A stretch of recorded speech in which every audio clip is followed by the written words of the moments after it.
आपको अपने ऑफिस हर रोज सुबह 10 बजे तक पहुंचना होता है। आपका घर आपके ऑफिस से 50 किलोमीटर दूर है। जिस रोड से आप जाते हो उसकी maximum speed limit 50 kilometre per our है। रास्ते में आपको 4 ट्रैफिक लाइट्स मिलती हैं। अगर ट्रैफिक लाइट सिग्नल रेड है तो 15 मिनट्स का वेटिंग टाइम है।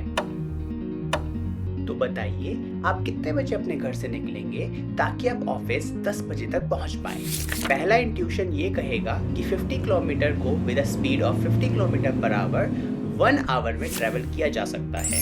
अगर आपको याद हो तो speed equals to distance divide by time होता है। इस इक्वेशन को रीअरेंज करें तो time equals to distance divide by speed हो जाएगा, जो कि हमारे केस में 50 divide by 50 equals to 1 hour है। तब आपको 10 बजे पहुंचने के लिए घर से 9 बजे निकलना होगा। तो आप घर से 9 बजे निकलते हो, पर आपको पहली, फिर दूसरी, फिर तीसरी एंड फिर चौथी ट्रैफिक लाइट रेड मिल जाती है। आप ऑफिस पहुंचते हो 11 AM पर, जो कि पूरा 1 आवर लेट है आपके ऑफिस पहुंचने के टाइम से। नेक्स्ट डे आप 8 बजे घर से निकलते हो ताकि आप रेड लाइट के टाइम को कंपनसेट कर पाओ, पर इस बार आपको चारों लाइट्स ग्रीन मिलती हैं एंड आप ऑफिस 9 बजे ही पहुंच जाते हो, जो कि पूरा 1 आवर अर्ली है आपके ऑफिस पहुंचने के टाइम से।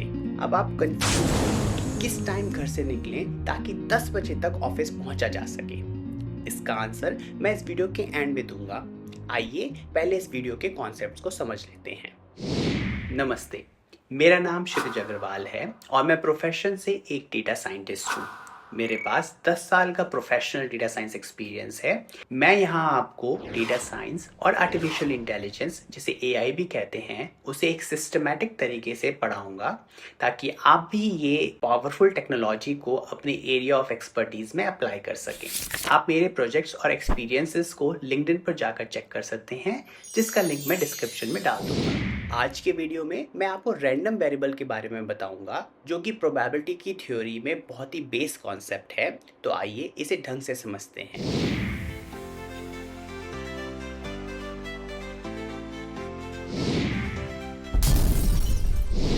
फिजिक्स एंड मैथ्स में आपने इस सिंबल को कई बार इक्वेशंस में देखा होगा। इसे बोलते हैं वेरिएबल एंड ये डिनोट करता है अननोन वैल्यू को। जब भी हमें किसी क्वांटिटी की वैल्यू पता नहीं होती तो उसे हम एक वेरिएबल से डिनोट करते हैं। जैसे इस लीनियर अलजेब्रा इक्वेशन में x एक वेरिएबल है। Similarly Newton second law of motion में फोर्स एंड एक्सेलरेशन वेरिएबल है, प्रोवाइडेड हमें मास पता हो। वेरिएबल का यूज अननोन क्वांटिटी की वैल्यू को पता लगाने में आता है। जैसे इस लीनियर इक्वेशन को अगर हम सॉल्व करें तो x की वैल्यू 5 हो जाती है। सिमिलरली अगर किसी ऑब्जेक्ट का मास 10 kg है एंड वो 2 मीटर पर सेकेंड स्क्वायर की एक्सेलरेशन से मूव कर रहा है, तो उस पर 10 टाइम्स 2 इक्वल्स टू 20 न्यूटन का फोर्स अप्लाई हो रहा होगा। इन दोनों एग्जाम्पल्स में हमने जो वेरिएबल देखा उसे डिटर्मिनिस्टिक वेरिएबल कहते हैं। डिटर्मिनिस्टिक वेरिएबल की वैल्यू को हम पता लगा सकते हैं उसकी इनिशियल कंडीशन और सिस्टम की डायनामिक्स से। फॉर एग्जाम्पल, हम 1000 आइडेंटिकल कॉइन्स का वेट पता लगाना चाहते हैं। इसके 2 तरीके हैं, या तो सारे कॉइन का वेट एक साथ ले लो, या फिर किसी भी एक कॉइन का वेट ले लो एंड उसे 1000 से मल्टीप्लाई कर लो।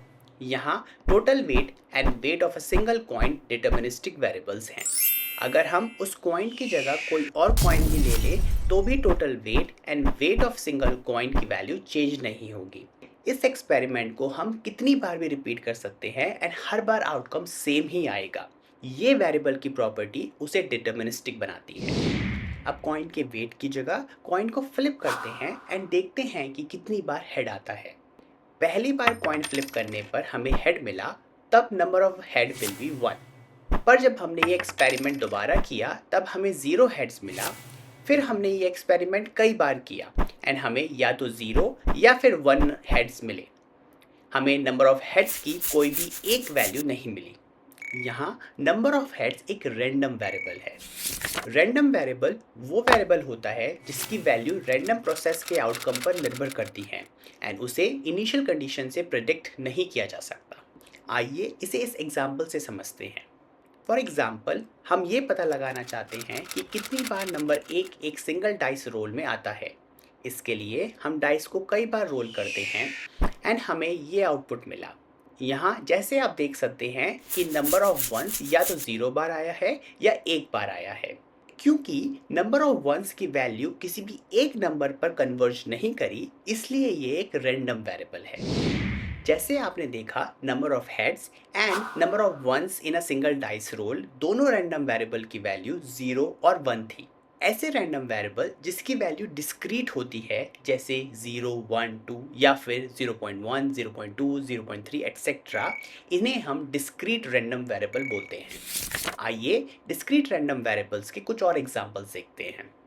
आप जानना चाहते हैं कि 2 बार कॉइन टॉस करने पर कितनी बार हेड आ सकता है। Number of heads in 2 coin toss को हम इस रैंडम वेरिएबल से डिनोट करेंगे। 2 बार कॉइन टॉस में हमें या तो head head, head tails, tail head या फिर टेल टेल मिलेगा। इसका मतलब number of heads in 2 coin toss की वैल्यू 2, 1, 1 और 0 हो सकती है। यहाँ सिंस इस रैंडम वेरिएबल की वैल्यू अलग अलग है, इसलिए ये एक डिस्क्रीट रैंडम वेरिएबल है। रियल लाइफ में देखें तो एक दिन में कितने प्रोडक्ट्स खराब होते हैं एक फैक्ट्री में, उसे हम एक डिस्क्रीट रैंडम वेरिएबल से डिनोट करेंगे। क्योंकि इसकी कोई एक वैल्यू नहीं है कि किसी भी दिन कितने प्रोडक्ट्स खराब हो। किसी किसी दिन बहुत सारे प्रोडक्ट्स भी खराब हो सकते हैं और किसी दिन कोई भी प्रोडक्ट खराब ना हो, ऐसा भी हो सकता है। सिमिलरली कितने लोग फ्लाइट की टिकट खरीदेंगे, उसे एक डिस्क्रीट रैंडम वेरिएबल से डिनोट करेंगे। क्योंकि यहाँ पर कोई एक फिक्स नंबर नहीं है कि कितने लोग एक दिन में टिकट्स खरीदेंगे।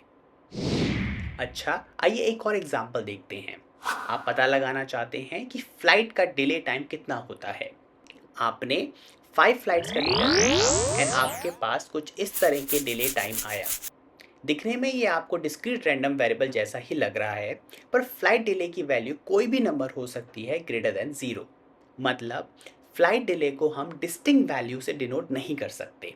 इसलिए जब कोई रैंडम वेरिएबल कोई भी वैल्यू ले सकता है एक रेंज में, तब उसे हम एक कंटिन्यूअस रैंडम वेरिएबल बोलते हैं। आइए कुछ और एग्जांपल्स देखते हैं कंटिन्यूअस रैंडम वेरिएबल के। आप लोगों की हाइट को मॉडल करना चाहते हो। सिंस लोगों की हाइट एक इंटरवल में से कुछ भी हो सकती है, तो इसे हम कंटिन्यूअस रैंडम वेरिएबल बोलेंगे।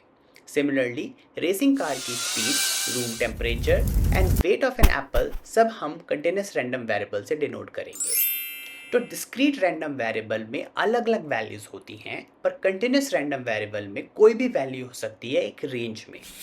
आशा है आपको रैंडम वेरिएबल के बारे में काफ़ी कुछ समझ में आया होगा एंड ये पता चला होगा कि ये कैसे डिफरेंट है एक डिटर्मिनिस्टिक वेरिएबल से। अगर आपकी कोई भी डाउट्स हैं तो इन्हें प्लीज़ कमेंट्स में लिखिए, मैं रिप्लाई के थ्रू उन्हें सॉल्व करूँगा। आइए अब इन कॉन्सेप्ट्स को हमारे ऑफिस के पहुंचने के टाइम पर अप्लाई करते हैं एंड देखते हैं कि हमें कितने बजे घर से निकलना चाहिए ताकि हम ऑफिस 10 बजे के आसपास पहुंच सकें। घर और ऑफिस की दूरी है 50 किलोमीटर्स। जिस रास्ते से आप जाओगे उसकी maximum speed limit 50 kilometre per our है। रास्ते में आपको 4 ट्रैफिक लाइट्स मिलती हैं एंड रेड होने पर 15 मिनट्स का वेटिंग टाइम है। जैसे हमने time equals to distance divide by speed का फॉर्मूला लगाया था, यहाँ पर हमने टाइम टू रीच ऑफिस को एक डिटर्मिनिस्टिक वेरिएबल एज्यूम किया था। इसी वजह से इस वेरिएबल की वैल्यू आई थी 1 आवर। पर जब हम नेक्स्ट डे ऑफिस गए थे एंड चारों लाइट्स रेड मिली थी, तब इस वेरिएबल की वैल्यू हो गई थी 2 आवर्स। इसका मतलब टाइम टू रीच ऑफिस की कोई एक वैल्यू नहीं है एंड इसलिए हम इसे एक रैंडम वेरिएबल से डिनोट करेंगे। आइए अब टाइम टू रीच ऑफिस को एक रैंडम वेरिएबल से डिनोट करते हैं। हमें पता है कि 4 ट्रैफिक लाइट्स में 0 traffic lights, 1 traffic light, 2 traffic lights, 3 और 4 ट्रैफिक लाइट्स रेड हो सकती हैं।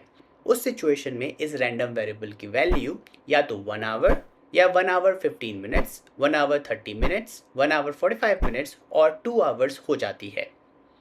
आप उस रूट पर रेगुलर जाते हो एंड आपको पता है कि मैक्सिमम टाइम 2 ही ट्रैफिक लाइट रेड हो जाती हैं। तब इस सिचुएशन में आप घर से 8:30 AM पर निकलो ताकि मैक्सिमम डेज आप एग्जैक्टली 10 बजे ऑफिस पहुंच जाओ। इसकी वजह से आप मैक्सिमम 30 मिनट्स अर्ली या फिर 30 मिनट्स लेट ही ऑफिस पहुंचोगे। आई होप आपको मेरी ये वीडियो पसंद आई होगी, तो प्लीज़ इसे लाइक और शेयर कीजिए। मैं डेटा साइंस और आर्टिफिशियल इंटेलिजेंस की फील्ड में बहुत ही सिस्टमैटिक तरीके से सारी वीडियोस डालने वाला हूँ, तो प्लीज़ मेक श्योर कि आप मुझे सब्सक्राइब करें ताकि आप अपकमिंग वीडियोस को मिस ना करें। चलिए मैं आपको नेक्स्ट वीडियो में मिलता हूँ, तब तक के लिए नमस्ते।